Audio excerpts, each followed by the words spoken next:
Hello, everybody, and welcome back to Hot Spawns Hot Takes. Me and Nick today, an unlikely duo. Welcome, Nick. What time is it there? It is currently, if Windows will let me, 11:36 at night. Christ, 8:36 in the morning So here. yeah, We're just about on the solid, possible solid. crossover. Um, but speaking of country differences, shall we just jump straight into the first topic then? Which is the announcement of Yeah, this new let's do it. Esports Nations Cup, which is supposed to be it's being run by the Esports World Cup Foundation, so the same people that do the Esports World Cup. And the idea is that this is going to be every 2 years a tournament or like a similar kind of event with different games, but with national teams. Which is quite funny. I saw the point mentioned that you already had the name Esports World Cup and didn't use that to do the national team thing. So they've had to make this one. Now, in this announcement, it does mention some specific publishers that they worked with to set it up. So we've got EA, Krafton, Tencent, and Ubisoft, which those alone obviously cover like a lot of titles. I've seen Tencent or I've seen like people talk about Riot not being there, so I think we got it in the article here as well. Worth noting that Riot's not there. But obviously, Tencent owns Riot, so guess they could maybe sign off on giving league access. I don't know, because I know Tencent have like their own like mobile stuff that's more kind of like directly theirs that would probably be more in their hands to sign off on.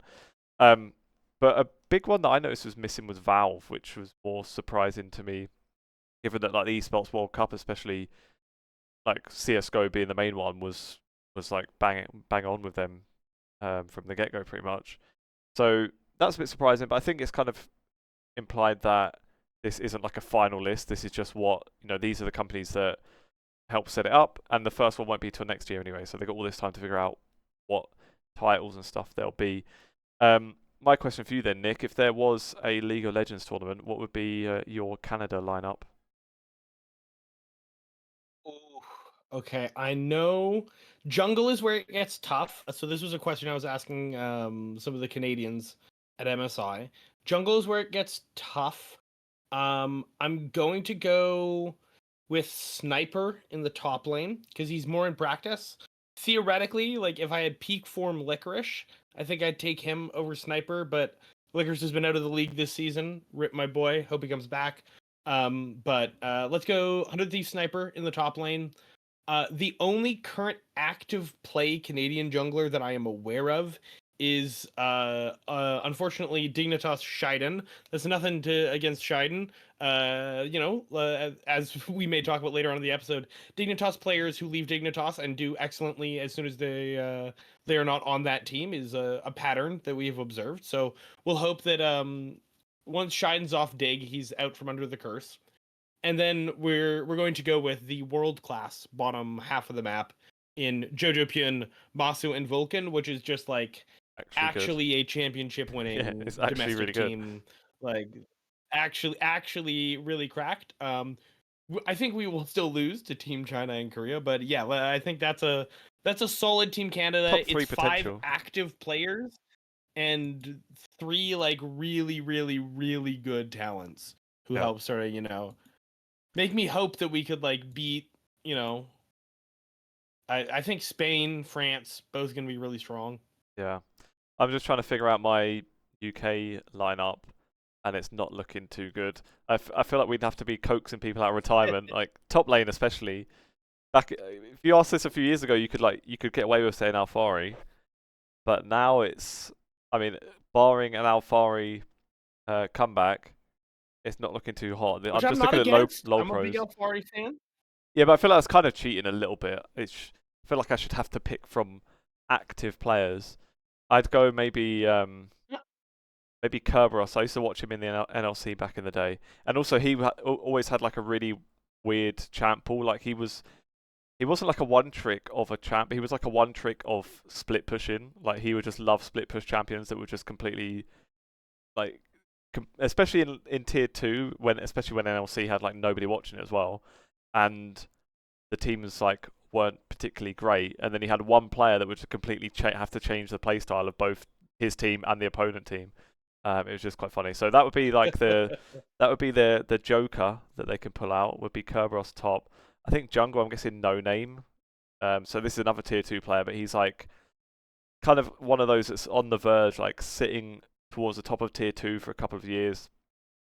Back in the day would have been Max Law. I guess Max Law's still knocking around. But yeah, I mean, it's been years since we've really seen him. I'm so glad to hear that because I loved Max Lore. Yeah, so he dropped down to the NLC years ago. So there was, what year would this be? 2021 or 22? There was a team that was formed called Munster Rugby Gaming, which was Munster Rugby, which is like a rugby team, so like a proper professional traditional sports team. They made a league team, and and they signed loads of, like, at least for that level, loads of like big players. Like Max Law had dropped down to play for them, and they were like throwing crazy offers at players and coaches and whatnot. And it turned out they didn't actually have the sign off to spend as much money as they'd offered. So what had happened is like Munster Rugby got somebody who used to run a different team in the NLC. Who ran an Irish team, and Munster is an Irish rugby team. So they basically said, like, they got this guy. They're like, "Oh, can you run our league team? We'll finance it, but you run it for us." And he's like, "Yeah, sure, great." And then they had somehow at some point apparently agreed on how much they were going to spend on this tier 2 NLC team that nobody was going to watch, because Cadrell wasn't in it for another few years, and somehow there was either miscommunication or he just lied about how much money he had actually been told he could have. So he was offering these crazy amounts, and then nobody was getting paid because the team that actually kind of owed the money now were like, "What the fuck? We did not agree that you could spend this much money. We are not giving you this money." So there was a whole crazy thing. I think eventually that rugby team did pay up, from what I remember or what I'd heard. But they were like, "Yeah, this is fucked. You can," like, to the guy running it, "You fuck off." And then they kind of like started from scratch in like tier 3 or tier 4, just actually doing it kind of more organically, I guess. And I think now they're long gone. But anyway, that was the story of Max Law dropping to tier 2. And what basically happened is, like, sadly, I think what kind of came out from that time as well was that experience just like fucked up loads of the players. Like, they were not paying, they could barely pay their rent. They were miserable, as you can imagine, and like disenfranchised from playing league, essentially. So might even be like a knock-on effect from that. Like, he's still, I think he even stopped playing for a while and then came back, and now I guess he's in France as Team Solari, right? Yeah. So anyway, that's the story of where Max Law's been for the last few years. Anyway, so he wouldn't be my jungler. I'll go. Not awesome, but like, yeah, nice that he's still glad around. he was still at it. So Kerberos, exactly. No Name. Who have we got in mid? Fucking hell, I don't know any of these. Oh, I mean, I know some of the names from like NLC 3 years ago. This is where we beg Cadrell to come back and play mid lane, I guess.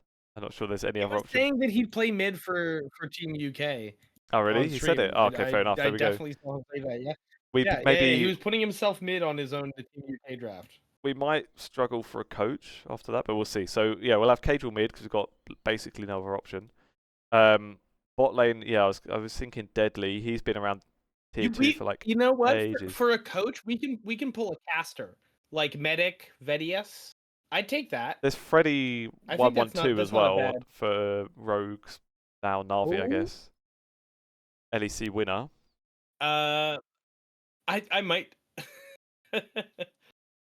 Last few years, I've seen some Na'Vi games that would make me consider taking a caster over the Na'Vi coach, but I think probably, that's the pick. I think Freddy is the one to go with. But yeah, for bot, I'd probably go Deadly. He's been around for Yonks in tier 2 as well. We've seen a pattern here that there's not really any actual professional UK players. Support, I don't know where he is right now, but I guess it would have to be Kasing. Yeah, he's also in the NLC. Oh yeah, Throwback. He's got the experience. Sure. He comes into, he knows what it's like to play in these big tournaments. That one H2K Worlds run, I think he was on their team at that point. We won't go with Yep. UK meal deal, I think. I'll skip that one, albeit the good name. Yeah, that's my Think of the lackluster value. team, I guess. Well, no, everyone's moaning because the price has Yeah, gone up, so maybe not that good value for money yeah. anymore. Yeah, I'm still in a UK gaming chat with my buddies, and every time a game goes on sale, when somebody's pitching it to the rest of the group, Only £4 they have for years they put it in meal deal meal terms. deals, in Tesco meal deals with your membership card, just to because that's that's the only rate of currency that would makes any sense. And I went back into the chat to try to pitch a game to them and found out that meal deals have gone up significantly, even with the members card. And so games are worth less and less meal deals now. It's quite good. It's crazy. It's quite a good comparison though, because it's like it's a tangible comparison. I could buy a full meal with a main, a side, and a drink for the price of this game, or half the price of this game. And if you're like me, I always try and game it. I get the most expensive individual items, so I save the most money, even if it's not the things I'm going to enjoy the most. Yeah. I'll enjoy beating the system, so that's how I do it. I don't know if Yeah, there was you gotta take your wins where you can get them. exactly. Back to the Esports Nations Cup then. After our divergence, Yes.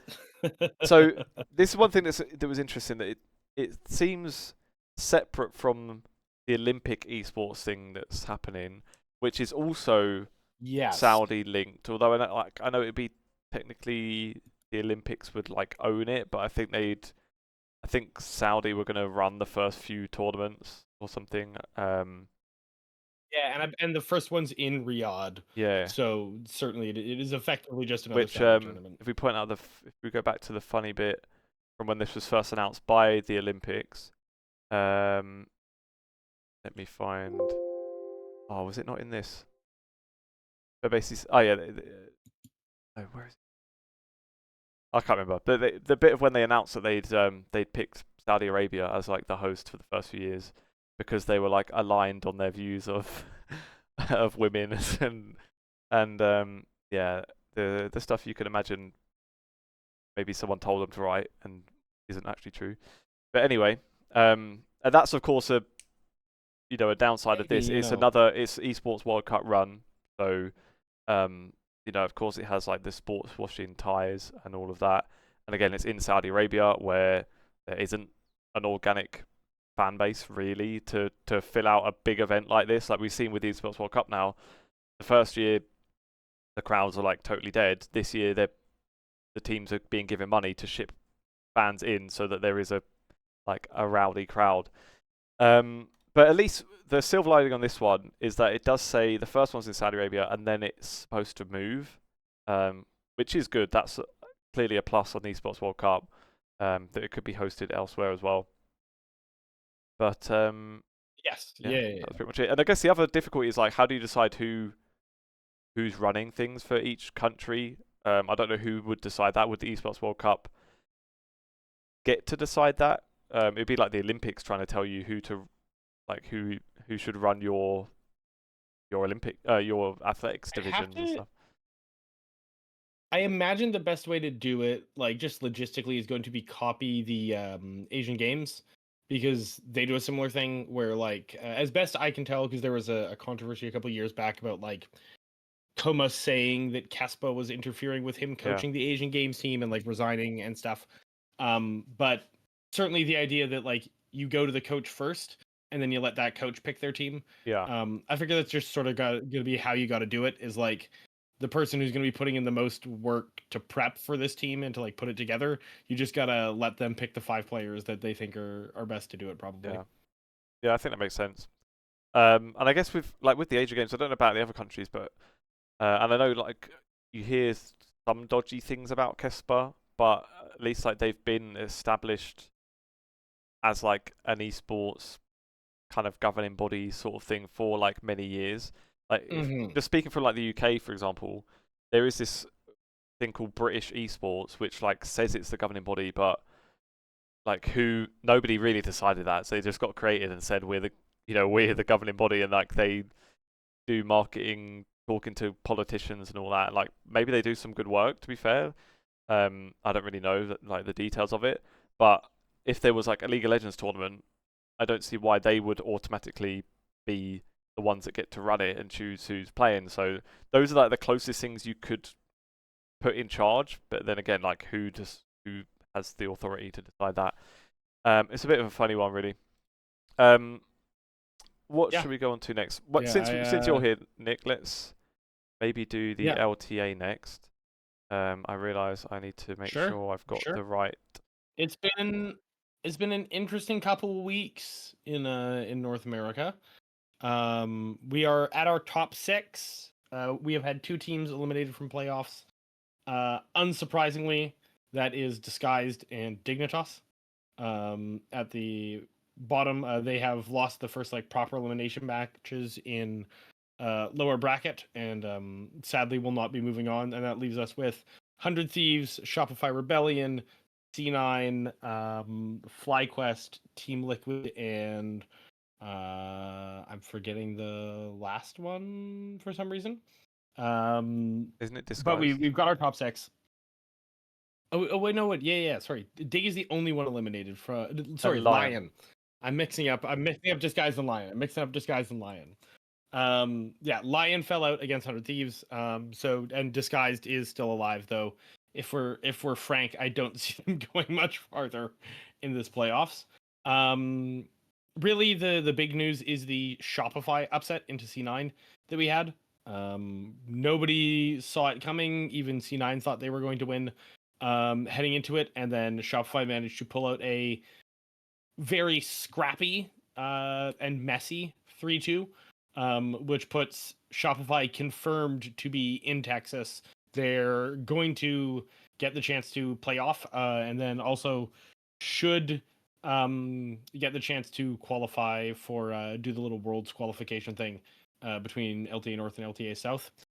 So that's sort of the current situation. I think everybody still expects FlyQuest to win, especially since C9 was sort of seen as the second strongest team by a lot of people, and they've had this moment of weakness against Shopify, but Shopify didn't look as much better than C9 as FlyQuest has when they played. So I think full expectation is that FlyQuest runs this out to another championship.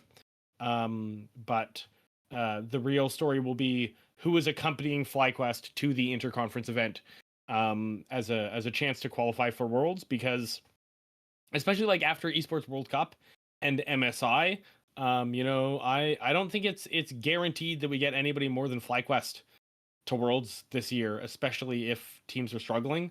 Not that our LTAS teams aren't looking a little bit scrappy or messy in some of the games that are going on, but like Furia will lock in for a BO5, and I'm just I'm worried about what happens to the teams that have looked inconsistent this split when that Yasuo bot comes out and stuff like that.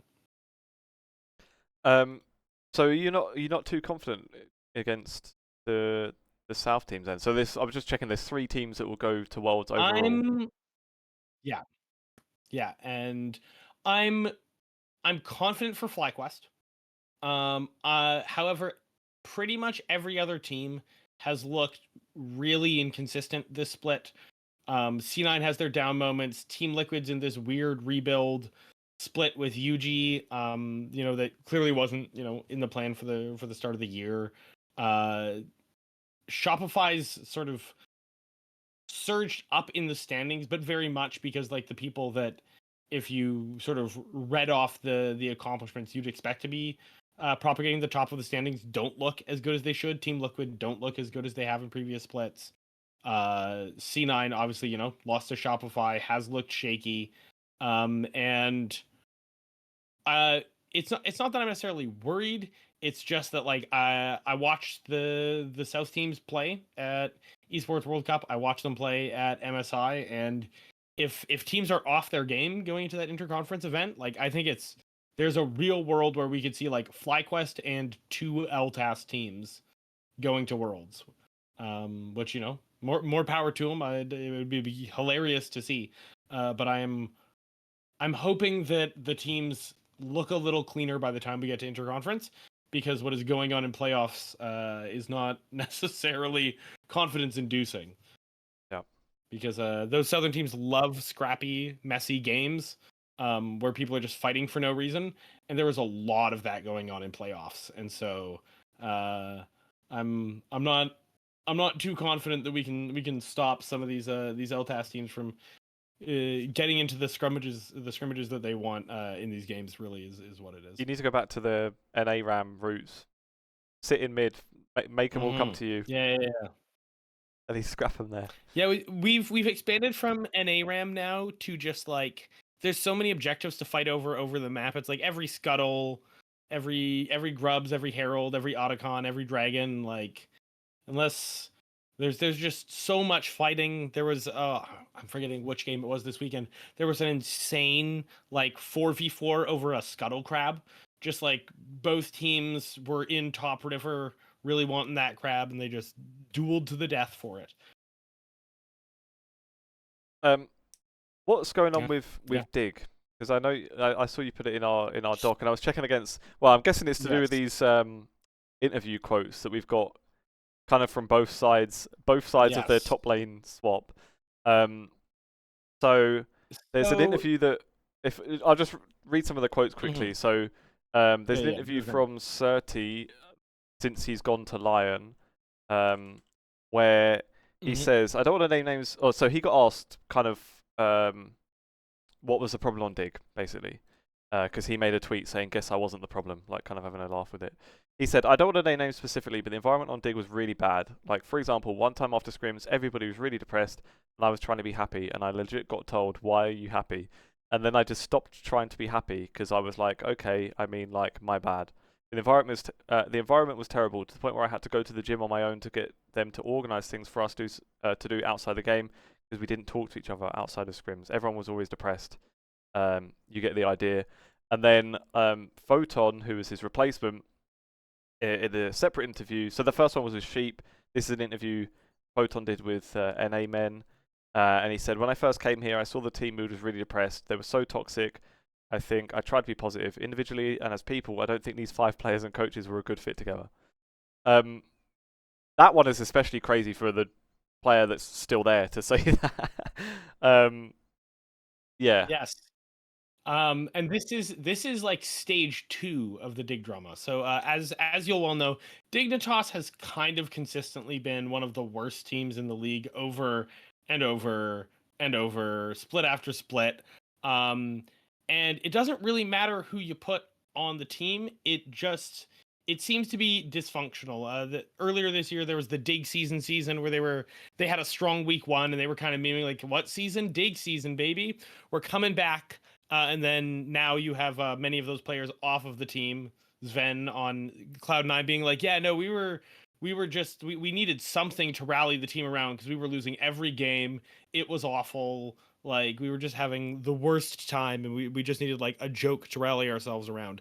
And really, like I think the fallout of Sven leaving and him talking has been a lot of sort of what's prompted people to discuss it a little bit. But this split, there's been a lot of discussion about like players just seem to perform really badly on Dig. Like players who are good. Sven is a genuinely good ADC here, role swapping back, and yet he looked awful on Dig. And so there's been a lot of discussion about like Dig's environment is clearly really, really, really bad. Yep.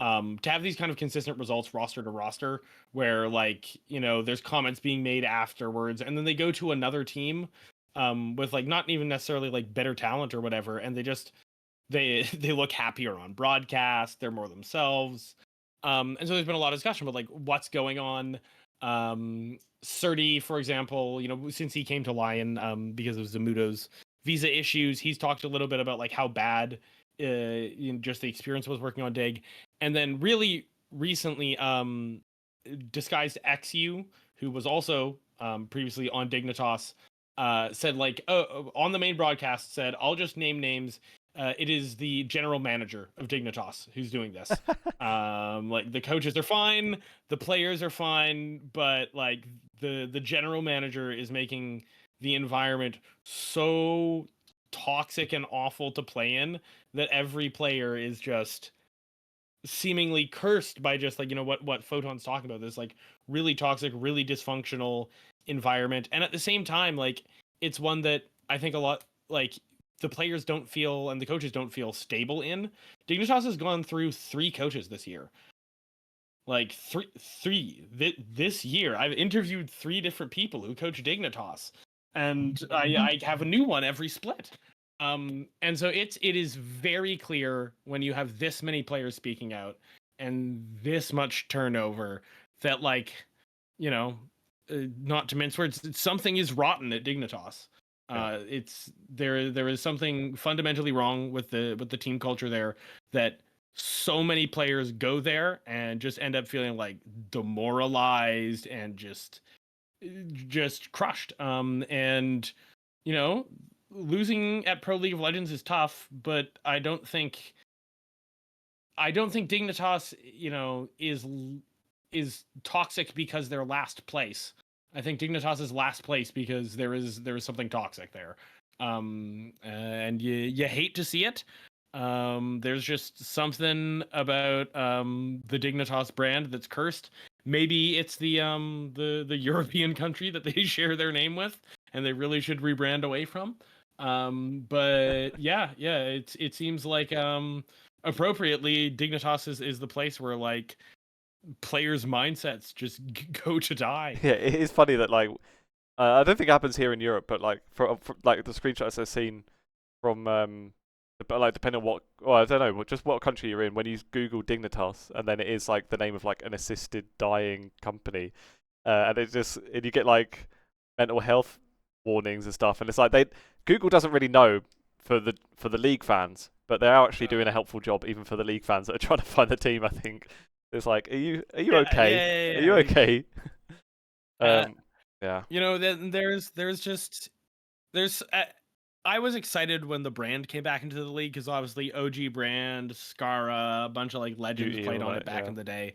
But truly, that there is just something about Dignitas that, like, that brand was branded on like an ancient Shuriman burial ground, and just until the end of time, the Dignitas Baron will be a thing.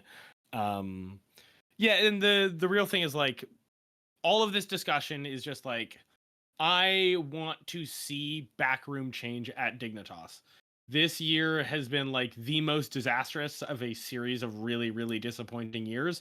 And you have players, and like, we've had some pretty toxic staff over the years in L10. Like, there are some rumors that we don't need to get into now, but like, let's TSM Andy coming in and like forcing himself to be the head coach during playoffs when he didn't like what he saw.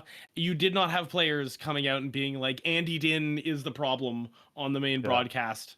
Because they were winning still, probably, to And be fair, so but yeah. yeah, true. But even near the end, Yeah. yeah, getting to the point where you have that many players speaking out specifically, and a player is willing to go onto Riot's main broadcast, where you own a franchised slot, and just say that your general manager is tanking your team.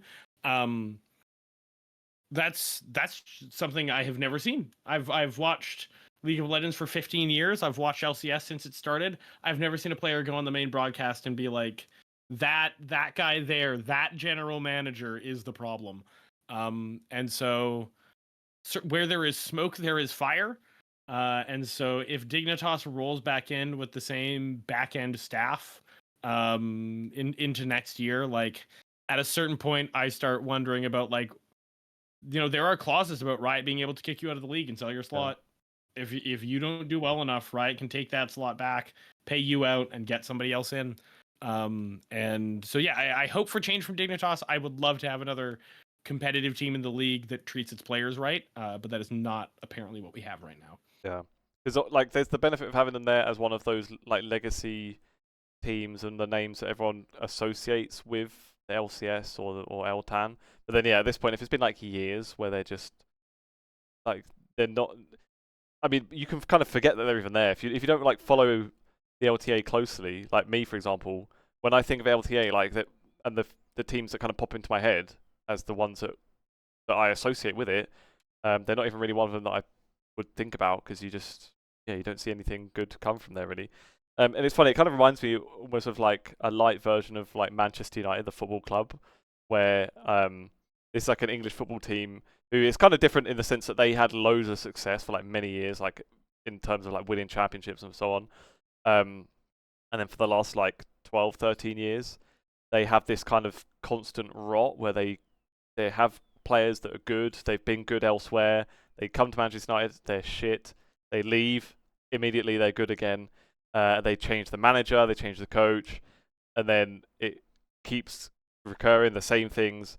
And that's kind of situation. Like, has to be from the top down. Something is wrong. Although they got bought, or they got like a new ownership, and they're still shit, which is quite funny. But there we go. One thing I want to get your thoughts on, Nick. Yeah. While I've got you as well. Now, this was some Valorant news that came out a couple of weeks ago, but I just was curious to see what you would make of it. I don't know if you see much about this.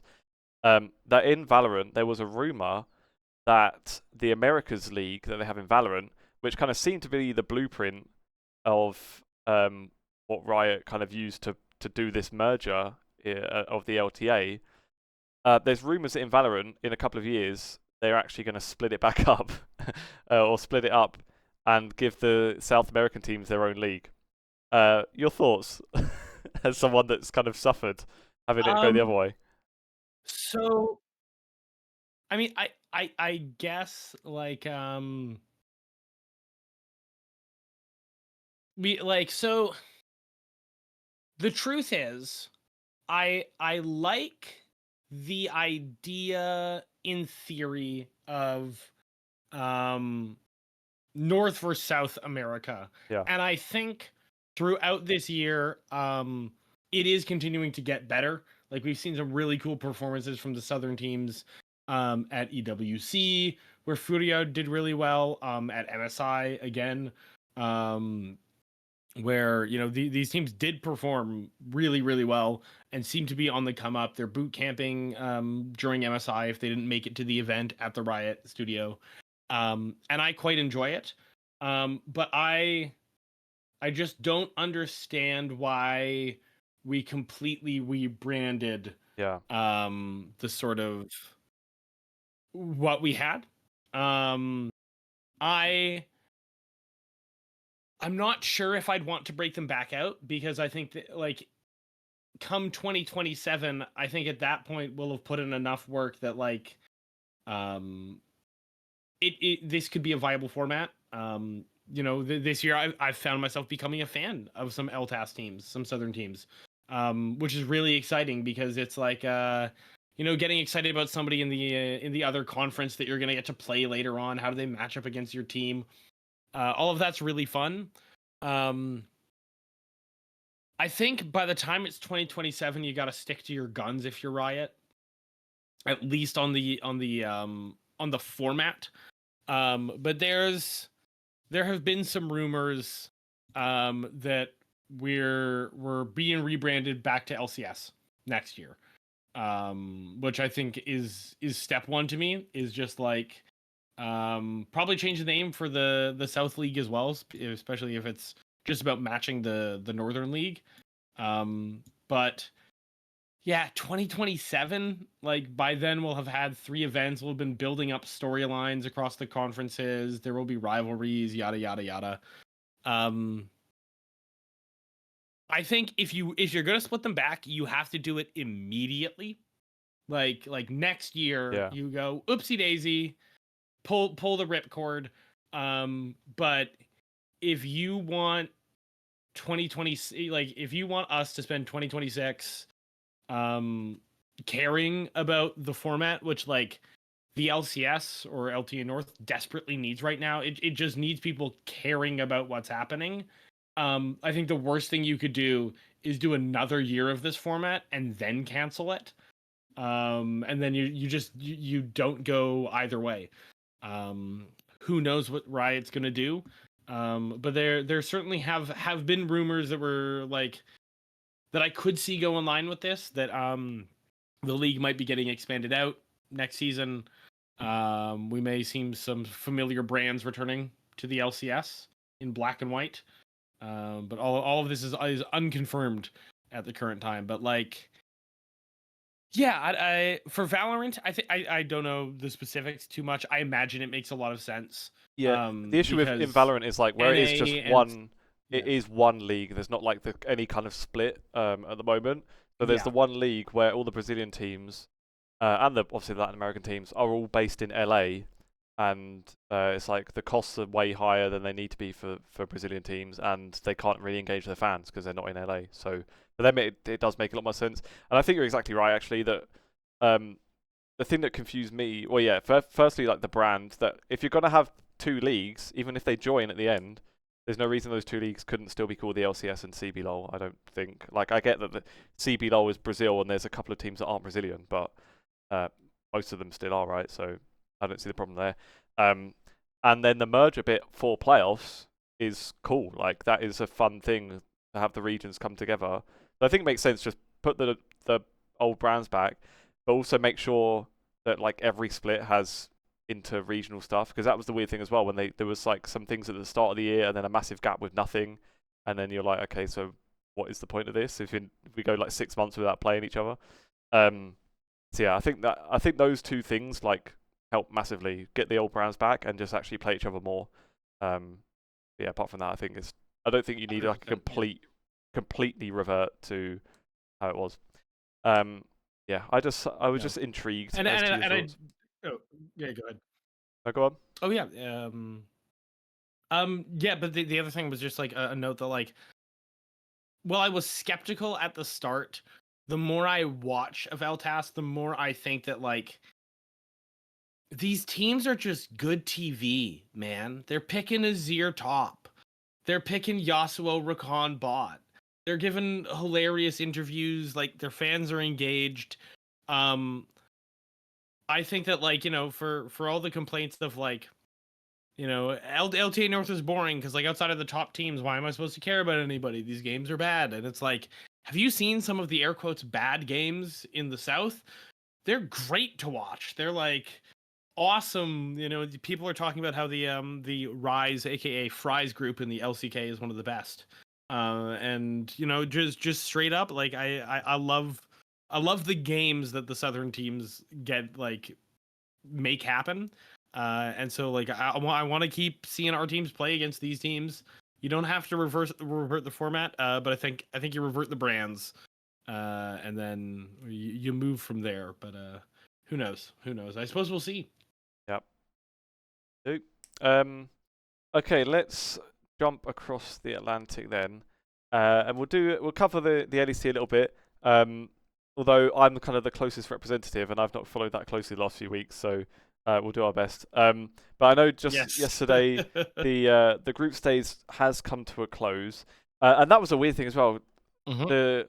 And this is a like a minor controversy right now, is just the scheduling in the LEC, which is a bit fucked because of the good old problem of LEC and of League and Valorant being in the same studio, and the downside in Europe being that there's no closet to stick one of them into, so they actually cannot share any game days. So that's a problem. And I think this was a problem earlier in the season on Valorant's side, where basically one of them ends up suffering because they both have either playoffs or come in near to playoffs at the same time. So in the LEC, generally Valorant has Wednesday, Thursday, Friday, and then LEC would have Saturday, Sunday, and maybe a Monday if it's a longer week. But now that Valorant has gotten into its playoffs already, they're trying to give Valorant the weekend slots because it's like a more important part and they think the viewership's better. And that means that LEC this week suddenly went from Saturday, Sunday to Monday, Tuesday. So yesterday was Tuesday night, was the last games of the group stage, and I think myself and many others like hadn't even realised there were any games going on.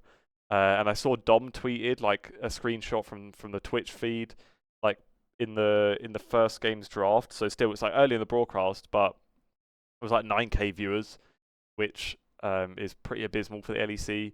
Especially what should be kind of a big day, like the final day of groups to figure out who's getting into playoffs. And just no one was watching it because it was on a new game day and no one had any idea.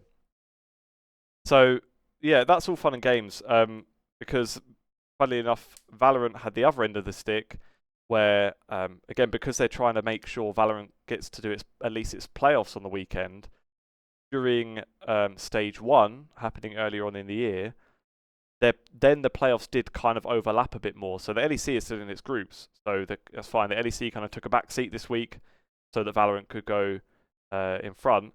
Earlier in the year, they were kind of at the same time. So what happened was that the LEC playoffs were going on, so the Valorant playoffs got delayed like 2 weeks.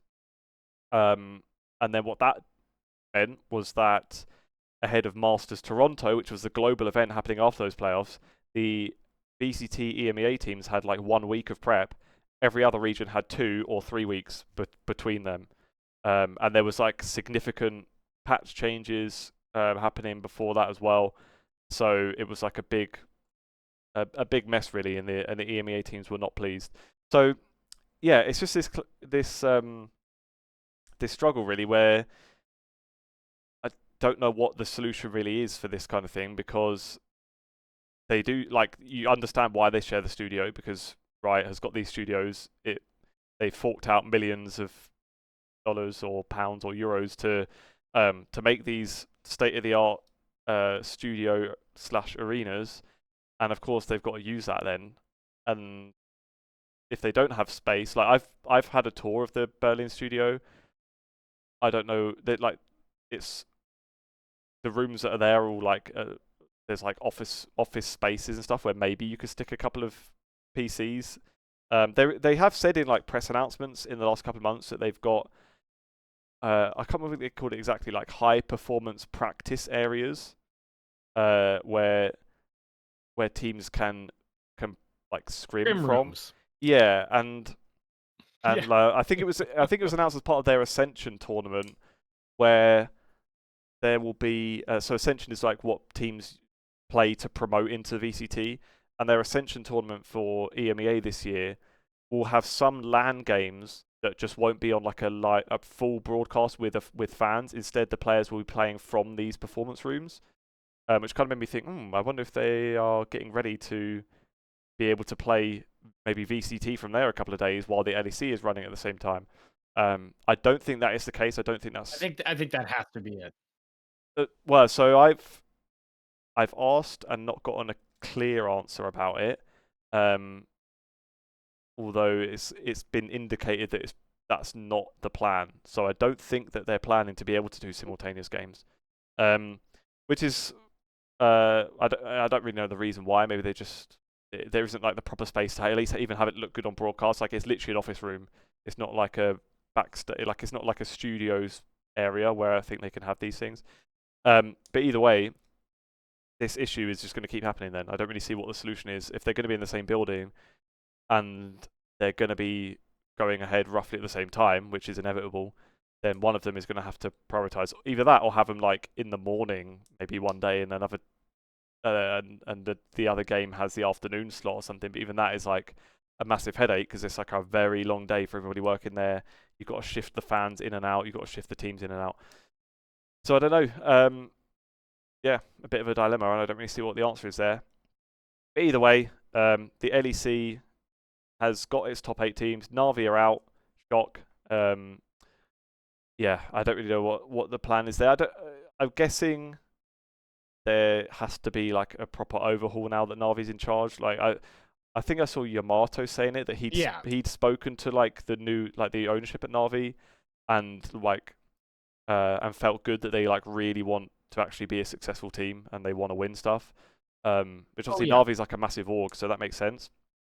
Still, I think most of their league staff is from what was there previously, because obviously it's a quick turnaround. They wouldn't have exactly had time to completely change everything.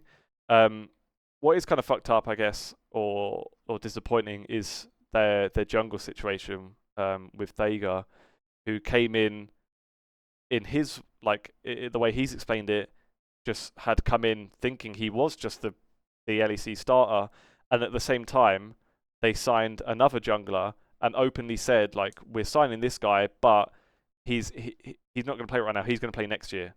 So then Thega's come in as a jungler, and then basically seen publicly his own team say he is not going to be playing for them next year. He's only coming in for this split. So some kind of questionable management stuff going on. But again, I imagine that's largely the same staff doing that would have been there previously, from what I could tell. And at the same Yeah. time, like I do think like everybody's impression, like even before a roster got announced, like that I saw behind the scenes is like Navi had just shelled out for an LEC slot. Why crank your costs up fighting for a bunch of players who aren't on Yeah. the free agents list, right? The global contracts bid database isn't opened up. You just have way less choices. Um, yeah, I think Navi's like first split was always going to be a keep the bills low, keep whatever structure you have to like not get kicked out by Riot in the one split you have at the end of the year, and then fully rebuild during that off season. I think that's just always how that was going to go. And yeah, I am hopeful because like you look to CS, you look to the Navi leadership's approach to CS over the years, and it's like okay, that's a team that enjoys winning. That is a team that has hoisted some trophies, and I certainly don't think that this split is like a sign of Navi being EU Dignitas or anything. I think it's you front loaded all your costs, and signing players for long term right now would just be such a risk that like why do it? Have a team that like technically competes this split, and then figure it out for next year when you have a new financial quarter, and you can ask for new funding or whatever, and you didn't just put a X million euro hole in the esports budget. You can do it on a fresh slate. But yeah, I'm excited. I think Navi can totally be good. It would be great to have always great to have another competitive team, and we'll just have to see what they do. Yeah. Like the ones that got longer is like Han Samdi, which feels a lot safer. Like he's been at the top of the ERLs for like a couple 2-3 years, so that one seems like a bit safer. Yep, I could see him sticking around. The one that's maybe apart from the that jungler, so he's signed for for another couple of years, but again that was meant to be like a forward thinking signing. And then the other one that's maybe more of a question mark is Larson. So I think Larson was on like a pretty mega contract before, and he's like renegotiated down to a cheaper contract, but with a like a 2-year extension, which is, I think that is a bit risky. Like Larson's not looked great for a while, but then again you wonder like how much of that is just Rogue in general, having been on a downward spiral, and yeah, can Larson bring it back? If he can, then having him down on locked in for 2 more years could end up being a masterstroke if they locked him in for 2 more years on a cheaper salary as well. And then the other bits were, I think, right, like not spend too much, and at the very least they just kind of did some stuff that was kind of interesting and just got people kind of got people interested in them, like the Malrang support basically.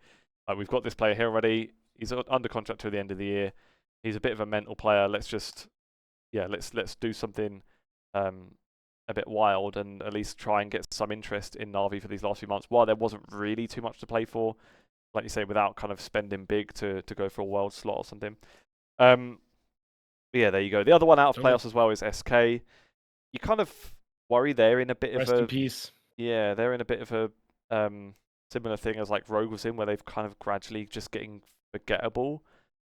Yeah, so it's an odd one with SK because they first one split and then got kicked out of playoffs and haven't done anything since or really before. Yeah, because I think they're always one of the teams that like didn't have like massive budgets, so they always did things kind of safely, and if they can sneak into playoffs, then that's good.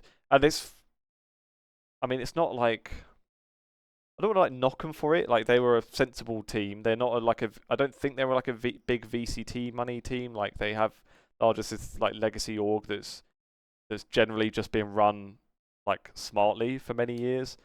And so when they're in the LEC, they kind of just run similarly. Like spend what we can, try and build the best pieces that we can. I think it was when they had Swiffer for a couple of years. I think that was kind of where that worked the best. and yeah, things were looking really good for him. Like you say, And they we had like the stole top him. place. Yeah, and he stole him to make him an assistant coach as well, to add insult to injury. Although I guess when Spawn had his time off or his time remotely, then Swiffer kind of took control. But there you go. Since True, he's true. left, it kind of has just headed downwards. Um, and yeah, it is what it is, I suppose. For the top 8 that's left, the other kind of lingering thing is, of course, the Karmine Corp Vladdy situation, which kind of just goes. It started off with the signing of NISQY and them saying like, NISQY's just here, kind of just to be in the background. He's not going to be a coach, but he's just going to be there just in case we need him. And it kind of looked like it was just going to be a case of like have him there, and then his presence alone just helps Vladdy kind of, put his head down and crack on and play as good as he can. But then you had the Vladdy situation kind of talking against the KC fans in his Twitch chat, talking about low IQ fans or something like that, and the worst fan base he's ever seen. And there's certainly been times when I would agree with him on some of those statements. But yeah, so that was kind of the next escalation. And now this week, I can't remember exactly where I saw it, but I saw a rumor that they've been scrimming even with NISQY more than they've been scrimming with Vladdy. And that's not as much of like a public drama, I suppose, as his Twitch comments, but that seems to be more of an escalation of the actual like situation of what's going on their team. Because again, I don't think the expectation was that NISQY was really even going to scrim or anything. It was literally have him there as a sub, just to maybe have that presence. To hear that to hear that he's scrimming at all would have been a little bit surprising, but to hear that he's maybe scrimming more than Vladdy makes you really wonder what's going on there. And the issue there is that Vladdy's on a long contract too. So if they decide that if there are some kind of I don't know personality issues or any reason they prefer NISQY now, Vladdy's on contract for another 2 years. So I don't know. I mean, he's one of the best mid laners in the league on his day. So I'm sure there'd be a couple of teams willing to pay a buyout. But again, in this kind of economic scenario, teams aren't going to be paying like the kind of buyouts they would have done a few years ago either. So, yeah, a bit of an interesting one that. You were going to say something, and I cut you off. I mean, so this, yeah, we're having the exact same thing going on in NA with Sniper and Dokla. There's been some statements where like it's a little bit, it's not quite as drastic as people implied, but I like the Dokla one was though, hired where as the positional coach. Yeah, I like that when it wasn't an interview where he was like saying how being a coach like I don't know felt like the right thing and he was really excited, and then when he got to be on the roster, he was like, yeah, I wasn't ready to be a coach. I want to keep playing or something like that. Like yeah, it's interesting.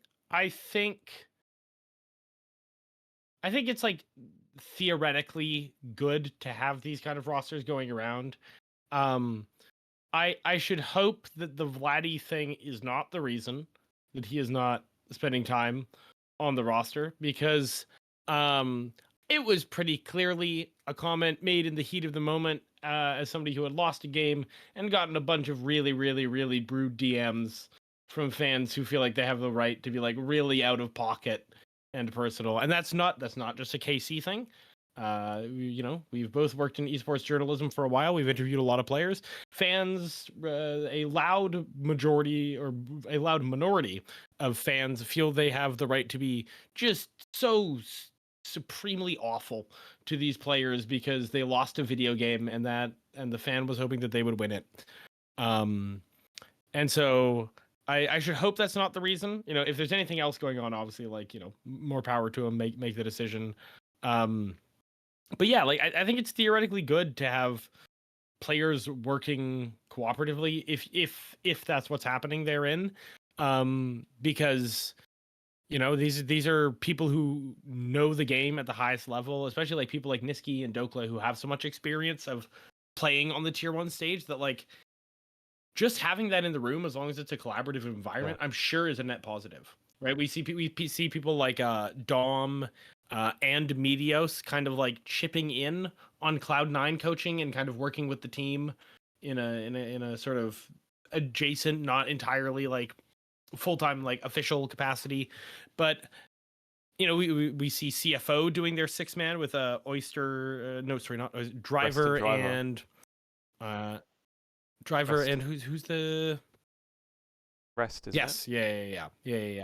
It's West. Yeah, I think the 6-man roster is a thing worth exploring. But you have to navigate it carefully as a staff, as like an ownership, because it can be like, hey, I know we told you all these things, but this guy's here now, and he's gonna be doing all the things that we said we believe that you could do the best, and don't worry about it. That can definitely lead to some negative dynamics, but yeah, overall, I think it is. I am glad to see widened sort of rosters of people just in the room with teams in like the past sort of year or two, just because like I think it is a many person job to try to win all these games of League of Legends, and there's a lot of knowledge out there, and so I do like Vladdy, even though I was certainly watch NISQY at his height. And it would be cool to see him back at that. Yeah. I do hope to see Vladdy again, because like you're saying, that guy on his day is one of the best mid laners in the league. 100%. And like made finals at first stand, like made an international finals. Just did that. We don't need to talk about how the finals went, but like we got there. Yeah, exactly. Yeah, it's a funny one. I'd said on here before that I know when Vladdy was in the NLC back in the day, and this is literally when he was like 16, so take that with a grain of salt that this is 16-year-old doing 16-year-old stuff, where like there was some personality issues, where like they had to like ring up his mum and get her to sort him out. But let's be honest, again, he was literally a child, so it's that kind of thing. Yeah. And as someone pushing 30, even looking back at him now as a 20-year-old, I think, oh, maybe 20-year-olds still feel like children, but they clearly could be much more grown up than what he was, competing as literally a kid in the NLC. And yeah, the thing with NISQY as well, I think that is like a under-explored avenue of having someone like that, where it is in the same position, with a player like Vladdy, who again is like clearly very, very talented, one of the best mids, probably one of the best players in the LEC, when he's on form, and given that he is still, I mean, like he's just turned 20 this month. It's not like he's done and dusted. Like he could have many, many years in the LEC still. So having someone like NISQY just to kind of like even mentor him, as long as like Vladdy would take it the right way, like you can imagine some players might be a bit defensive seeing somebody coming in their position, and kind of feel like their spot is under attack. But if you could have someone come in, have like a player like NISQY who is not only just very experienced, but very experienced as a kind of a supportive type player as well, which you imagine could even be more helpful in trying to like guide somebody through their formative years as a pro. Yeah, I feel like it's a really good idea. Then I think just the only thing is then once you've got NISQY on the roster, even if you hadn't intended to play him at all, and you could promise to Vladdy, NISQY's not going to play. He's just here to kind of sit in, maybe give you some guidance or whatever. Once you've got him on the roster, then there really is just the thought like, oh, it's got Vladdy's been not been that great this week. Do we try NISQY this week, or and like the more time that goes on, the more tempting it probably is if things aren't going the way you want, or even if you just have a couple of bad days of scrims, you're like, maybe tomorrow we just put NISQY in for a block. Yeah, I think you can have like all the intention to not play him, but then the temptation is there, especially if he's a player like NISQY that's it's not like he's shit. Like he is an established LEC mid laner. Yeah, the temptation's there, I suppose. Anyway, For sure. Yeah. Let's move on. And we can do quickly the LCK and the LPL. I really don't have much time to watch either, so I'm not going to have the greatest input in the world. I do know though, and I'm just trying to. Whoops. Too caught up on LPL. I've been mostly focusing on watching what I can of LCK, Okay. and the greatest esports competition of all time, which is the Fries group. Yeah, let's go for that. We'll keep talking for a second while I try and find the right Yeah, visuals, totally. which I think I didn't get ready for the LCK, so ignore that. And let's just Totally fine. go We can ahead. just talk. And there we go. We've got it ready. I just didn't have the thing at the bottom that tells us we're looking at the LCK. Boom. That's my bad. Never mind. Yep. What's going on Oh, good. in the Fries group then? Because I see D plus at top, but I've been hearing about D plus and like Showmaker specifically being a bit underwhelming. I suppose they're top, but without like an amazing record considering it's the bottom half. What's going on in the Fries group? Yeah. So as you can see, there's a group where you're playing for seeding, and there's a group where you're playing to be allowed to play playoffs. And the Rise group, like immediately upon the announcement of its name, it was put the fries in the bag group. Which, you know, great. You know, shouts out to LCK watchers coming up with that title immediately. Very impressive. Banger joke. But it's the Simpsons two monkeys with knives fighting meme, and everyone's cheering them on. That is the appeal of the Rise group. It's like, hey, what if LCK was like a fight club?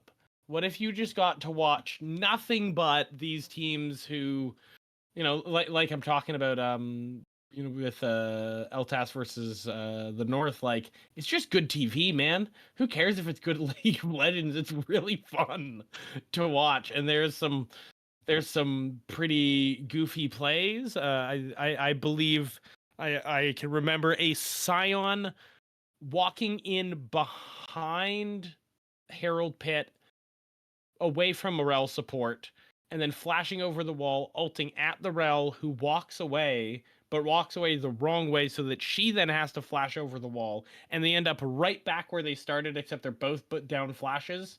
And Sion's down his ult, and everyone just kind of walks away from the play as though nothing happened. And I'm like, this is great stuff.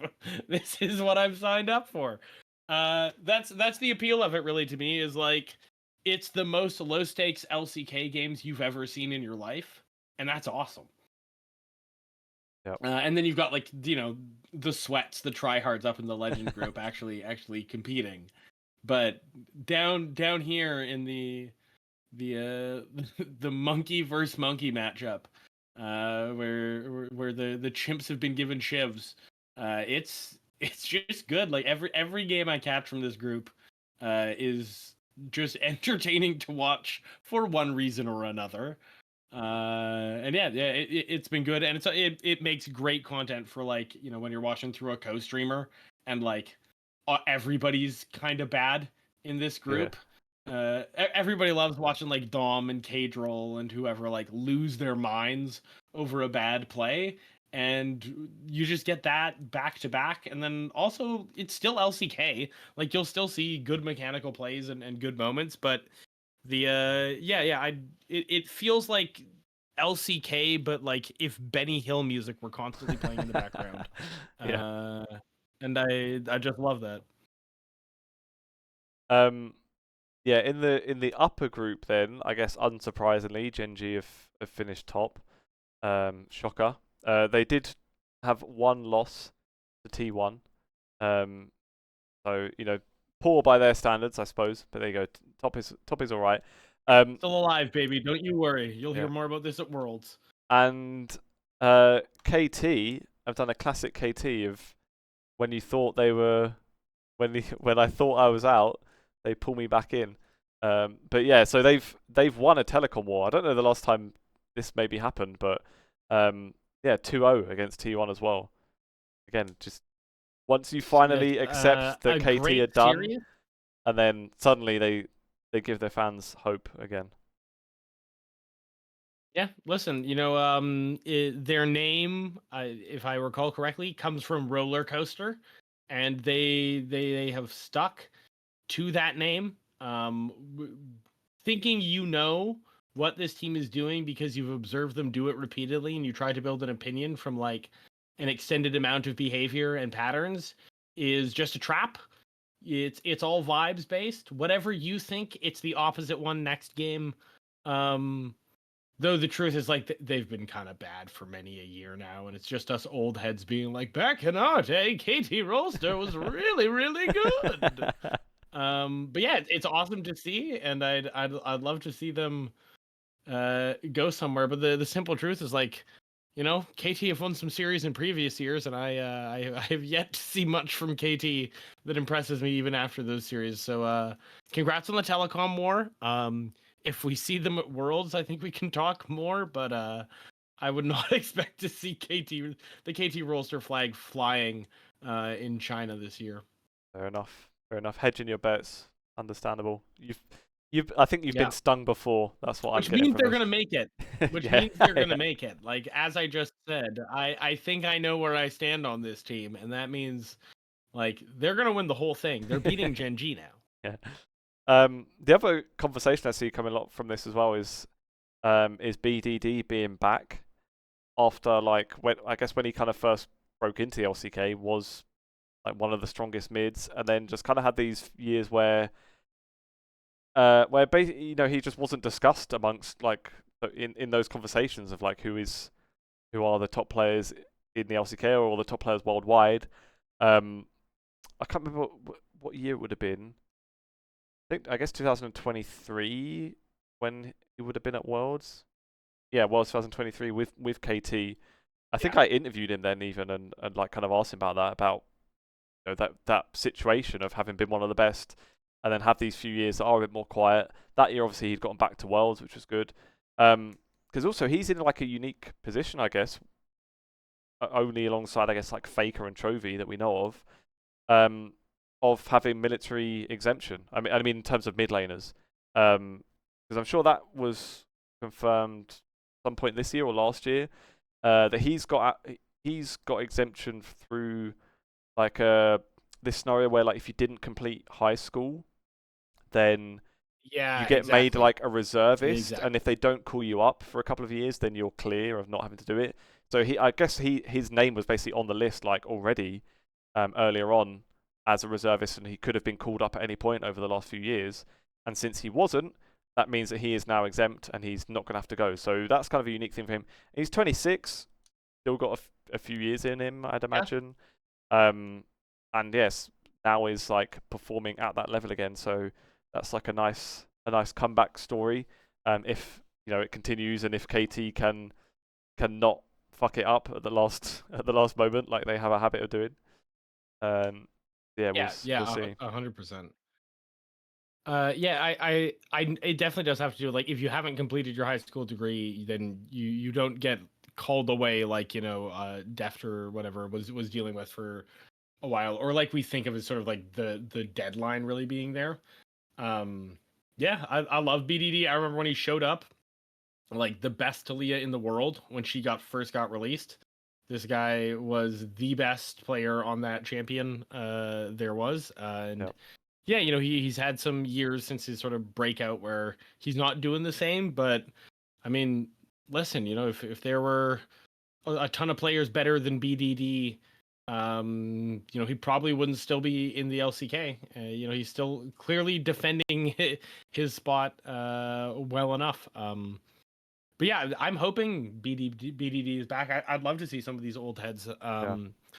He's, like you mentioned, he's 26, but I think nowadays it's even easier than it was before to be, like, an older esports pro, because with the era of the team house and that kind of, like, you live and breathe esports in the same place all day with the same people. I think it's more possible to have, like, the priorities and, like, an adult life than it was before. Teams will give players apartments instead of the team house and whatever. I think it totally makes sense to keep playing. Certainly I look back at 26 and I'm like, don't retire now, but some of us are still out here a couple of years later doing it. If BDD retires at 26, I don't know what I'm supposed to feel about, For sure. Although I don't know, like, that stuff, is it changed much in Korea, though? I thought that was more like a Western thing of the performance coach and all that sort of stuff. I was under the impression that Korea would still like massively grinders, but then I guess at the same time, like back in the day, Korean pros wouldn't last even to 26. They would burn out before that. So maybe it has changed slightly as well. But yeah, I remember like I do think it has in the sense that like. Go ahead. no, you go, you go. Just like I know I've seen some bits where like, or I've seen more like behind the scenes content where players will make reference to like their own place. Right. Certainly than in the past, right? Like players have their own living spaces. They come into the office and they practice. It's not your room is upstairs, Sneaky's sleeping in the Harry Potter cabinet under the stairs, and scrims, everybody emerges from their room to go scrim. You're trying to Yeah, no, you're trying to I play think solo BDD queue still and got it in him. Sneaky's got a photo shoot going on the other side of the room, and you can't really focus on your own screen. Yeah, yeah, exactly. Yeah. I mean, who can focus on their own screen when Sneaky's doing that? Exactly. Yeah, I mean like that old the Longzhu into Kingzone team was like one of my favorite teams. I was like a big Khan fanboy, and that was probably when he was at his peak. And also that was just like my favorite ever esports team name, where like you get these Asian teams that have names of all English words that I guess maybe to them it just doesn't trigger that it sounds just hilarious. Of Kingzone Dragon X, which is just like an insane grouping of words. Team name of all time. What does it mean? What is a Kingzone? Kingzone Why Dragon is Dragon X in the Kingzone? Like these, my parents and I, we once spent a summer biking around France, and we have a collection of really poorly translated English shirts that we would buy when we saw them on sale. And I could totally see like a Guy Fieri Value Village old like Goku shirt with the flames on the sides that just says Kingzone Dragon X. Yeah. I think they should go back, frankly. Yep. I think it's all downhill from there. It had soul in it.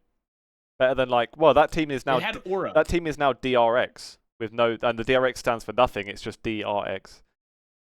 I mean, what's happened? Come on. But yeah, I mean, back in the day, people used to laugh at gamers too. But yeah, Jesus, Kingzone Dragon X, love it. Let's do a very quick check-in. It really does sound like an anime finishing move. Yeah, it does. Yeah, 100%. Let's do a quick LPL check-in. At least if we just kind of run through what the situation is with playoffs contention and whatnot. We don't have to analyze too much, given that I don't think either of us watched that closely. But at least in the LPL, they also had the kind of split. Some DOM highlights. Yeah, they had the upper and the kind of lower group split.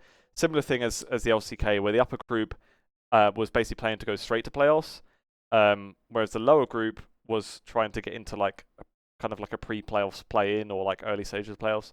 So you've got Top, IG, Billy, and Anyone's Legend are confirmed in playoffs, which like probably isn't a massive surprise. I'm pretty sure they've been like the 4 best performers generally throughout the year. Maybe IG is the one that's kind of ramped up. But I mean, that's perfect time for them to ramp up, because I think everyone wants to see that roster back at Worlds as well, with like the Shy rookie return to IG, who they won Worlds with in 2018. So that's exciting. The lower half of that group then, that will go into kind of like the playoffs play-in part. I don't know what it's called exactly.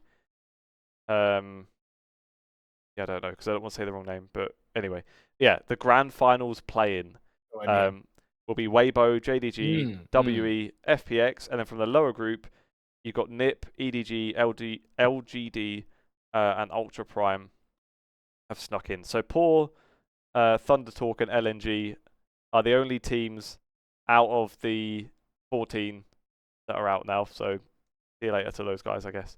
The thing I was seeing that I'd kind of not noticed or not kind of heard of much until I think Sheep Esports did an article on it, was what's going on with RNG, who have basically like ceased as a League of Legends team now, which is kind of like insane. Yeah, so what happened with them is that in Split...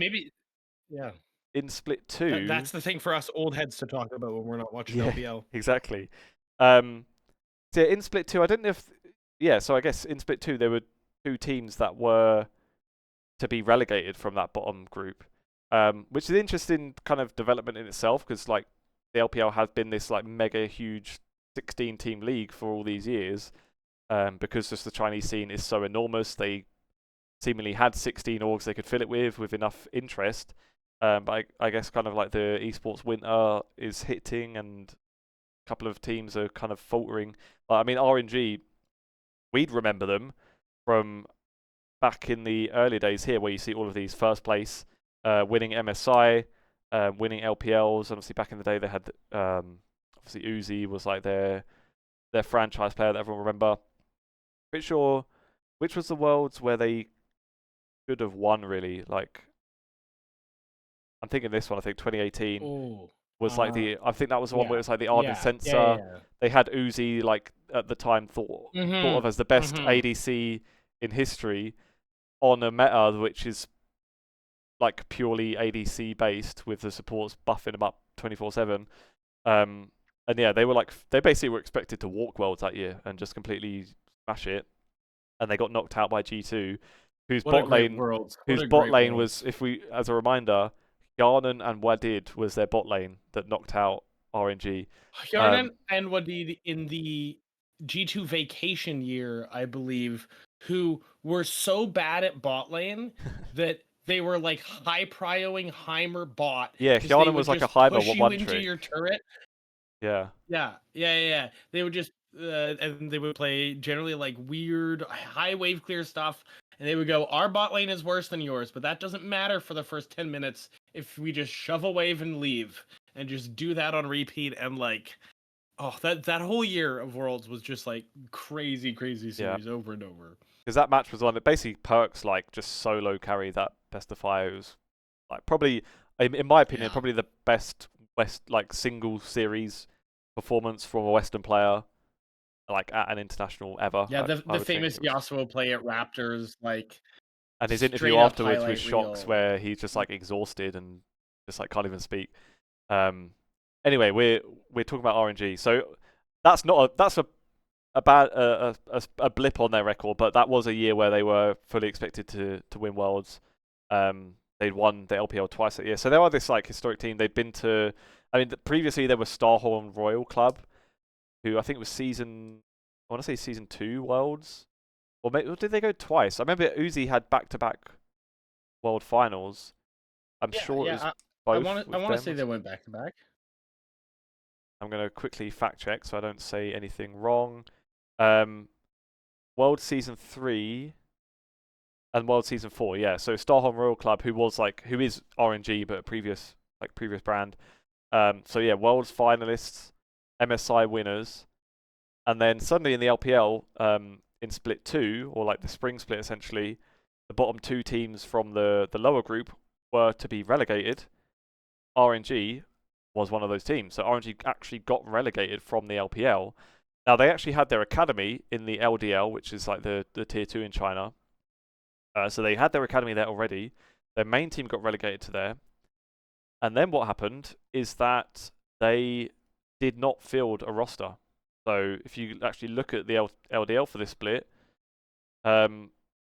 both RNG and their academy, which is Royal Club, both 0-11 automatically, because neither of them fielded a roster. They just forfeited the whole split essentially, and immediately lost every game.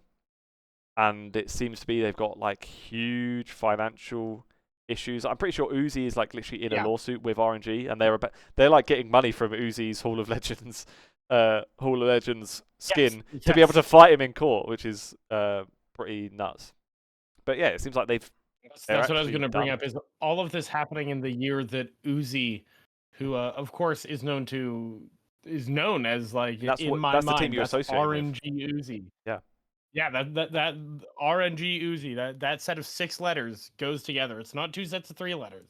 It's one title. That same year, and they're fighting him in court, and they don't field the team even after they get put into the LDL, and it's like, how far the mighty have fallen. And Yeah. just like, if you don't field either team when like theoretically you can promote up from the LDL to get the slot back, that means you are in like immediate dire financial straits and cannot see even like the attempt of one split to get your slot back as or like one go 1 year or whatever to get your slot back as being worth it. That is a death knell for a Yep. team. Yeah. 100%. And I think that's like where you've had these worries about the LPL really over the last couple of years, like waning interest in China. And part of that is down to, I think, like firstly some of those players like Uzi like having retired. So some of the bigger names, and I know like the Shy, obviously he's back now, but he had a bit of time off as well. So there was like not really these personalities there that all the fans liked, but also the more popular orgs are like largely dropping off. Like if we look at who's at the top now, well, who's at the bottom, should we say? EDG was one of the more historic ones that had the bigger followings, and yeah, RNG was the massive one, and them kind of going down like that. It's kind of, I guess it's kind of the thing of like a TSM in the LCS as they were like dwindling down. That was the team that many fans supported, and then once it, if you're, and it's a funny thing where like a lot of esports fans will be fans of players probably more. I feel like in the West, I don't know, I don't feel like there's that many people that are diehard fans of certain teams. More so with like the streamer teams now, I guess. But yeah, for those that are fans of a team, when your team ceases to exist, what do you do? Like, do you pick another team, or like there's a good chance you're just gonna generally lose interest? Because I know, like, League's been out for 15 years now. I'm sure there are plenty of people that maybe don't have the time as they grow up and have jobs and kids and whatnot. Maybe don't have that much time to play the game anymore, but they might stick Twitch on in the background when their favorite team is playing. Once their favorite team is out and doesn't exist anymore, would you necessarily stick it on still, or would you just put something else on, some other stream or watch TV or something? So, yeah, that's the issue that we've got, I guess, in the LPL, where the teams are better. Like 100%. from the West now, like I would think of BLG as like one of the premier LPL teams now, but they're not. They're not one of those like historic ones that has that massive fan base. Yeah, I think that's kind of the issues they've had.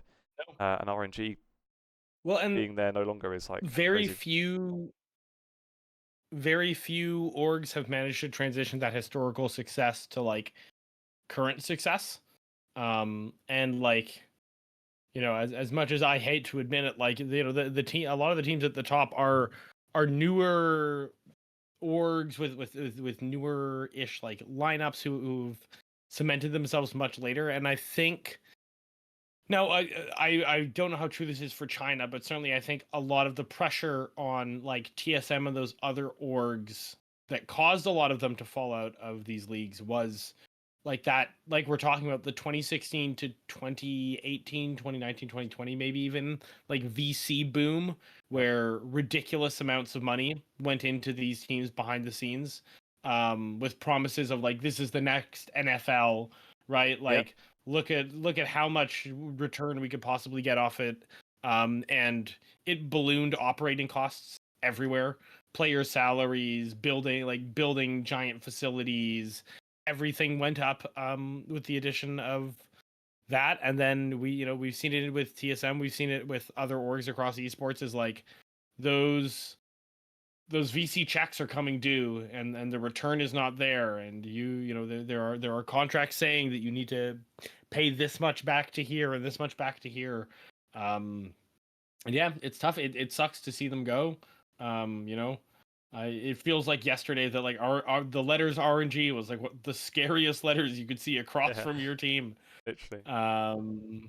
The mad dog raising the puppy, all that. But yeah, it sucks to see him go. But esports is tough, and not even legendary legacy orgs are guaranteed a run through.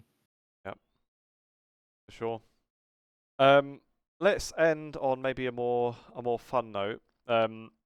Where Hell yeah, let's do it. here we go. So the Esports Award has just had its Decade Awards, which I think is like the first time they've done this. So since they've done, this is the 10th iteration, or like the 10th year since they started the Esports Award. they've done a bunch. Well, basically they've gone through like loads of categories, but giving awards for the whole previous decade. I understand why they've done it.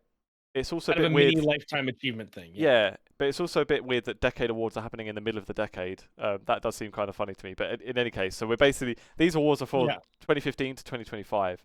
I think we can just run through them and see if there's any we disagree with. There are some that maybe won't be too relevant, but let's just run through and give our quick thoughts. Esports Game of the Decade, League of Legends. We're probably biased. I don't imagine there's much argument against that. I think the only other one, and also I'd preface that like these awards are like pretty Western leaning, so there may be some of these like the mobile ones that 100%, probably maybe are even bigger in like China and we just don't even realize. But from our perspective, what we see over in the West, I think League is like undoubtedly the biggest one. CS is probably like It's even bigger number in two. China, is the truth. To be fair, yeah, that's true, obviously as well.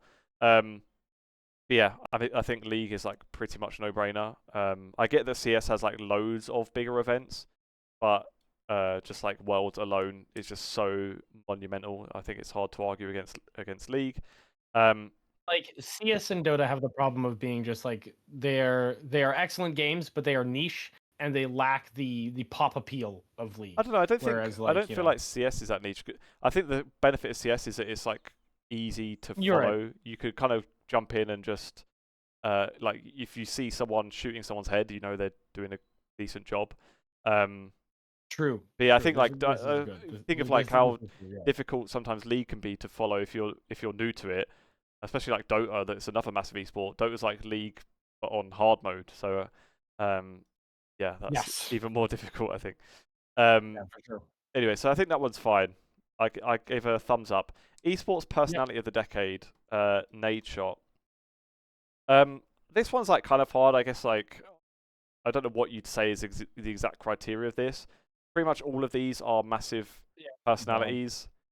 The one that like I'm gonna be a mild pushback is Faker being in Personality of the Decade.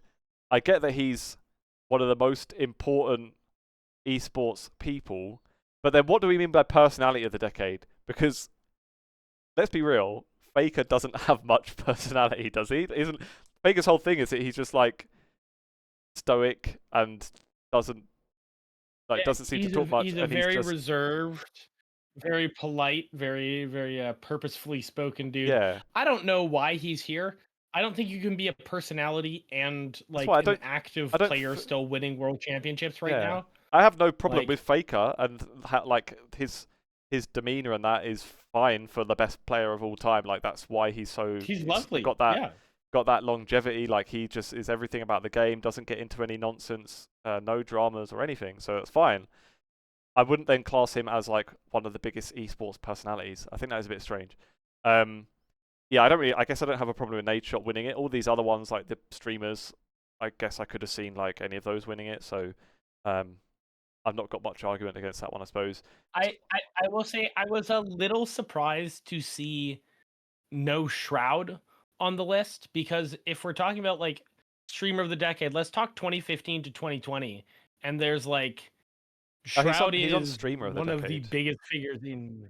Yeah. Oh, he won streamer. He's nominated for streamer. Yeah. Okay, all right, I'll take it. But then I'll take it on streamer. There are a few cross ones, like Ibai is on both. I guess for esports personality, it's counting people that are more like not primarily just streamers. Maybe I don't know. I don't really know what like the criteria would be there. Yeah, streamer of the decade then. Yeah. XQC is the winner, and then it's just got all the obvious massive streamers, I suppose. Although some of these like could argue don't have much to do with esports. Like I don't know what Pokimane does in esports. Soda Poppin, well, I don't really know much about him, to be fair. So, yeah, it seems like some of these maybe weren't like directly esports related, more just like streamer overall. I guess I wouldn't have an argument against XQC. Like he is massive and has been massive for ages. Yeah, I don't know. He's had numbers that just like are like I saw something recently, like peak of COVID, XQC had 200K concurrent average for weeks on end, and just like yeah, the like it's a little hard to remember now, but like especially when you look at that like 2020 like height of the pandemic, nobody was touching Yeah. XQC, and I mean, despite his more controversial or dramatic moments in pro play, he transitioned pro play to streaming, and just like has become ungodly levels of rich. Yes. Off of it, I don't think there's a Absolutely. real argument that anybody else has lasted as long as XQC, because well, some people might have had, I don't know, more visibility to like the non-streaming fan, or like your mom or whatever might have heard of Ninja. The numbers XQC was doing at his height are just like And I think I've bonkers. seen he like was his is like consistently highest as well. Like, I think it was like 2021, 22, 23, like 3 years in a row he was like the most viewed streamer. Whereas the other ones usually kind of like Yeah, have their peak and then still are massive, but not like right at the top. So I think that's fair enough. yeah. Esports commercial partner of the decade. I feel like this is one that you do just to kind of keep the commercial partners happy, and then they can advertise this. Intel, I guess, is fine. Like they have their name on loads of I think events it's Red too. Bull. Yeah, Red Bull, I fair enough as think well. Red Bull, the way Red Bull has made itself, like somehow it's just like at every esports event, despite like not really having anything to do with the esports in their main marketing. I just think Red Bull does a really good job of like marketing themselves to the esports fan, despite like, let's be honest, you don't need a Red Bull to play League of Legends solo queue, guys. You don't. Your heart doesn't need it either. Yeah, And I love me a Red Bull. I don't think I've drank a Red Bull for maybe 6, 7 years. Probably the last time I had any. Had a drop of that touch my tongue. Um, but I suppose I mean, they're everywhere. They're on like every jersey. They have their own events that they're running a lot now. I think that was fair enough as well. Right, esports content and coverage platform of the decade. I know it's too early for Hotspawn to be here, so wait till 2035, where we'll be saying, yep, Hotspawn, that one makes sense. Good job they picked that. But at the moment, Liquipedia, um, I would struggle to argue against that one, I think. I mean, like, I guess I know in League we have Leaguepedia, which is like separate, but pretty much every other game, their whole wiki is Leaguepedia. Um, and yeah, just without it, it keeps the records of everything. I mean, it's just like all encompassing for esports. I think that's a good one. I mean, the rest of these have also been around the whole time as well. Um, Esports Insider alumni here, so soft spot there. But yeah, I mean these are all fine. I wouldn't argue against Liquipedia though. I don't think. Esports. I Oh, go on. I do have a little bit of a laugh, and this is not to talk down to any of our fellows in the space, but Deserto has taken a significant move away from its esports content and many of its esports staff over the years to True. focus on, shall we say, more pop culture and social media surfing things.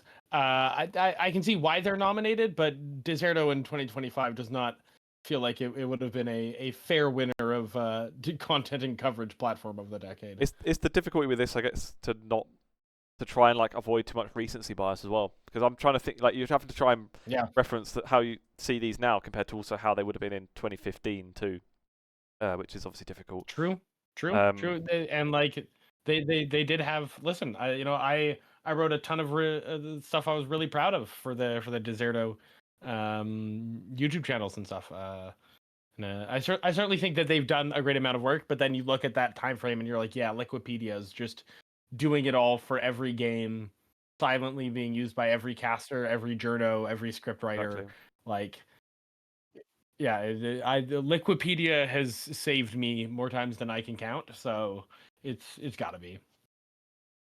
Then after that, we've got Esports Publisher of the Decade, Riot Games. I guess that one's pretty much a no-brainer as well. Like, League was the biggest esport of the decade, plus Valorant's like way up there now as well, since that came out. Yeah, I guess not too much, no complaints there, I don't think. And then live event of the decade, Yep. League Worlds 2017. Now, I'll say like a lot, like, I guess what they've done here is they've got kind of one event from most of the big titles.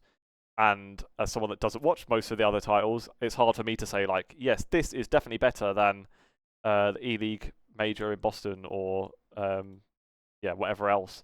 So I guess I can't really give like proper commentary on this. In terms of league finals, that is like the most memorable one as an event, I think, for like the augmented reality dragon in the bird's nest in Beijing. I think as like a league fan, if you had to pick a league final from the last decade, I think that's the one you pick off as the biggest event.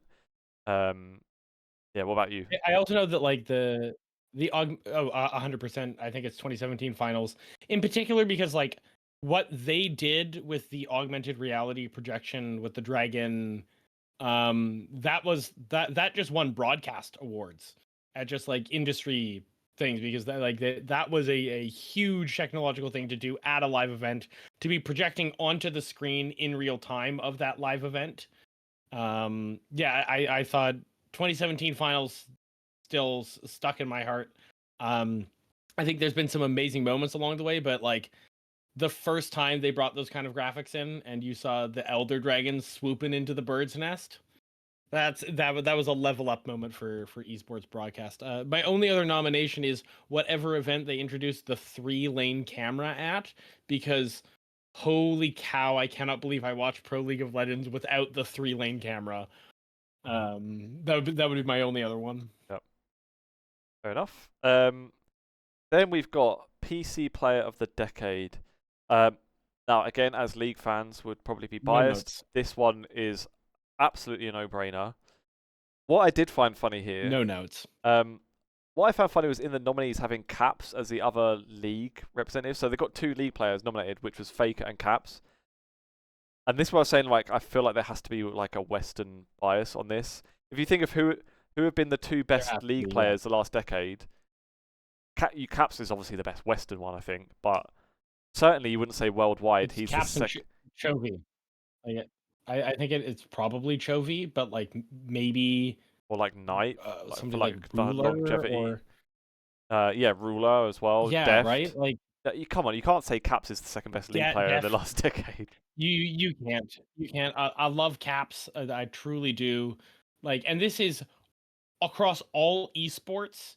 Caps is that feels like in EU. Listen, he's iconic. He carried the region on his back for a hot minute. But for the entire like medium of PC play, I think that's a little harsh. And the simple truth is like I don't think anybody can take it but Faker, because Faker is like whatever format, whatever console, whatever platform Faker was playing on, he'd have to win the player of the decade for that, because how do you beat the unkillable Demon King? Exactly.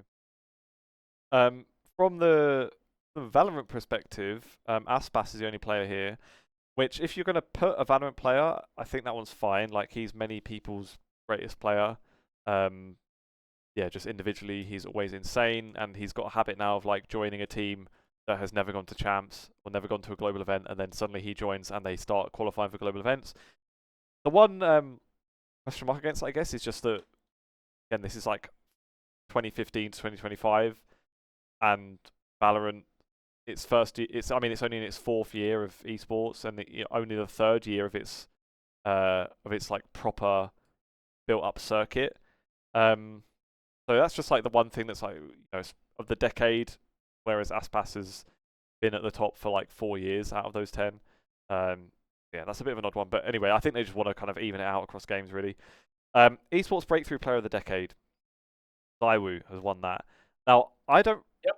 I guess I don't. I just don't know what like exactly what they mean by that. I guess because again, it's over a decade, so all of these players have been around for ages now. I guess it's like which player kind of came out and had the most immediate impact as a breakthrough player at the time that they broke through. Like, that's my understanding of how you could explain that. And I'm kind of interpreting it as like a breakout, like their debut changes the game, and this is true. Like, ZywOo with that op started hitting lands, and like nobody's job was safe. That was a period in CS, like when he was the growing talent. Yeah, it was hard to find, like, I mean, like, I guess Donk now in CS is Yeah. like somebody that you can look to as like a young talent who's got like similar effects. But yeah, when Zywoo was first playing, I can agree that, like, of the decade, like, absolutely crazy. But I mean, like, listen, you look at that list of players, and there is no shortage of talented pros there. I guess for the league side, Korea. I mean, he was like that kind of criteria that we're guessing is pretty much exactly what happened with Korea as well. Like as soon as he came in, he was suddenly like the world's best support, and then before you knew it, he was basically shaping like the worldwide bot lane meta. So I think that one's I a I fair stand by nomination as the well. fact that it is Carria's fault that lane swaps came in, because if you cast your mind all the way back, the reason people started rotating out of lane matchups is because Carria and Gumayushi start playing double Hail of Blades, like Ashe Caitlyn bot lanes that don't, they don't want to play a fair mid game with a tank support and an AD. They just want to hit you with Hail of Blade 6 times in lane and make you lose permanently. And so people would just, like, literally leave the lane rather than play against Carria and Yeah. Gumayushi. And then we got one of the most hellish metas that we've ever seen in League of Legends. The guy has completely changed what the support role is, and in a way that often it seems like only he can do.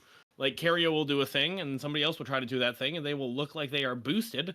And the famous quote, your teammates are not T1, and you are not Carrier. Yeah.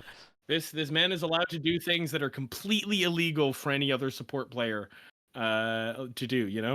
Caitlyn support verboten unless your Exactly. name is Carrier, and then, like, cook away. Yep.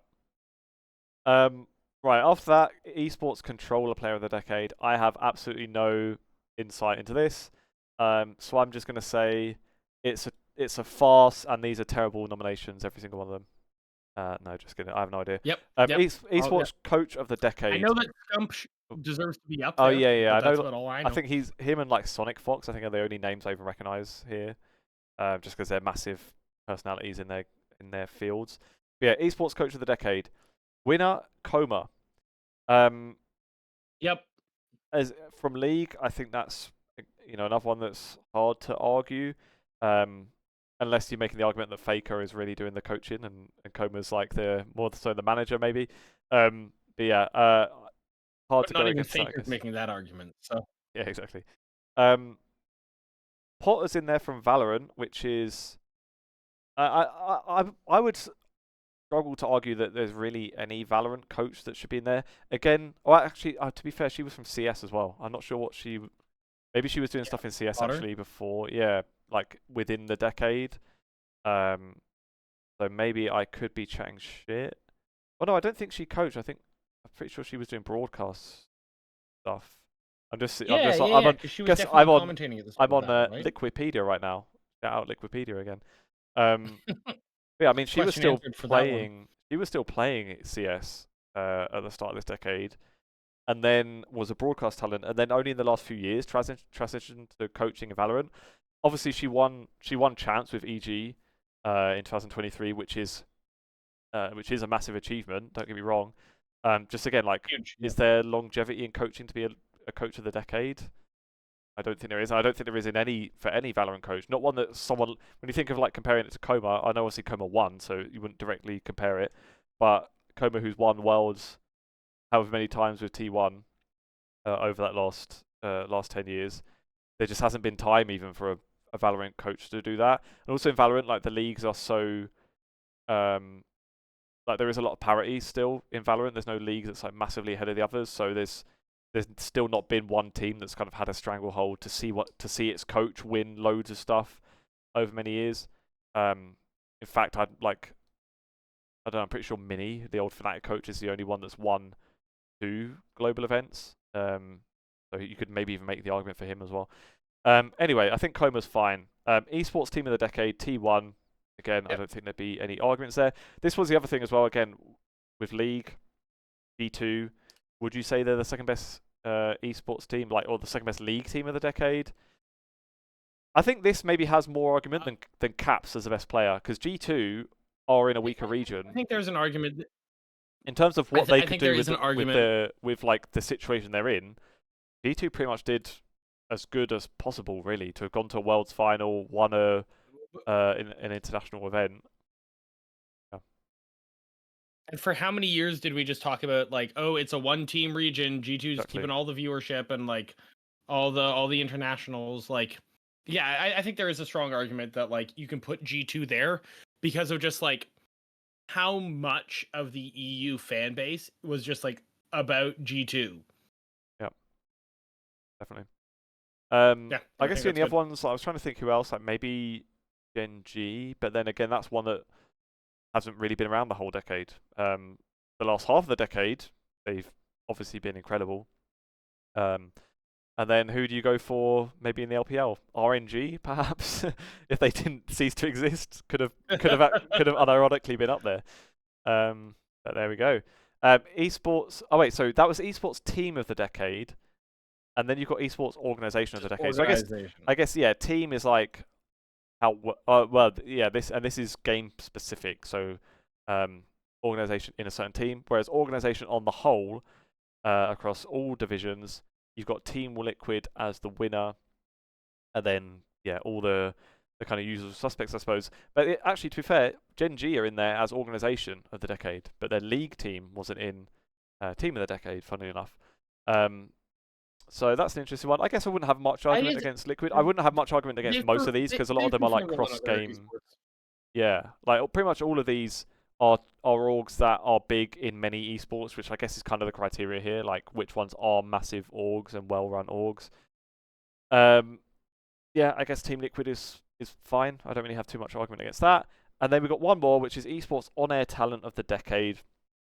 Another stacked one. Shox as the winner.